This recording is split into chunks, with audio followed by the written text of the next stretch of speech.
Diwakar travels బస్సుల దగ్ధంపై Tadipatri municipal chairman జేసీ ప్రభాకర్ రెడ్డి సంచలన వ్యాఖ్యలు చేశారు.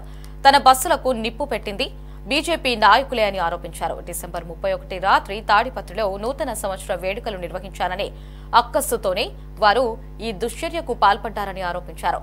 బీజేపీ నాయకులు బస్సులను కాలిస్తే పోలీసులు మాత్రం షార్ట్ సర్క్యూట్ అని కేసు రాసుకోవడం ఏంటని ప్రశ్నించారు. దీనిపై తాను ఫిర్యాదు చేయబోనని పోలీసులే సుమోటోగా కేసు నమోదు చేసి విచారించాలని డిమాండ్ చేశారు. జగనే మేలురా, బస్సులు నిలబెట్టించినాడు. ఈ బీజేపీ గవర్నమెంట్ లో బస్సులు తగలబెట్టారు. అంతకన్నా నీచగా ఉందారా? ఏమైంది? 300 పోతేనే ఆ పొద్దు ఏడ్చలే, దీనికి ఎడుతాను నేను. అదే నేను తప్పు, వాళ్ళు చాలా మంచోళ్ళు. దానికన్నా తగ్గు ఏదైనా ఉంటే ఆ మాట వాడతా. మీకు నాకు తెలియాలి తగ్గు మాట. I don't want to insult third gender. I give a lot of respect to them.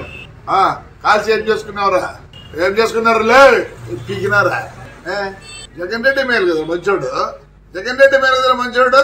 నా బస్సు కాల్పలేదు, బస్సు నిలబెట్టించినట్టు. నిలబెడితే ఆ పొద్దు 10 లక్షలు పోయేది, ఇప్పుడు 6 లక్షలు పోతుంది.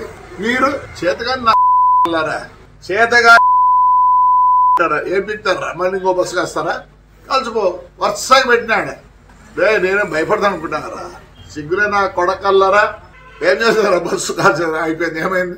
వస్తుంది రిలే. అది మా డ్రైవర్కి ఇచ్చిందే. ఎందుకంటే కోర్టులో ఉంది. జనవరికి వస్తే నేను మామూలుగా పాత బస్సులు 10 లక్షలు అయితే వాళ్ళు 5 లక్షలు ఇస్తా అంటే. ఎందుకంటే ఇన్నేళ్ళు నాకు పని చేసినారండి, ఒక జీవితం నాశనం చేసినారు. ఏమైందిరా చెప్తేనే థర్డ్ జనరల్ తగ్గు నా కొడుకులు. సాక్షాత్ కొడుకు కాదు అది. కాలినాక బస్సు అంతా ఆ హీటు పైన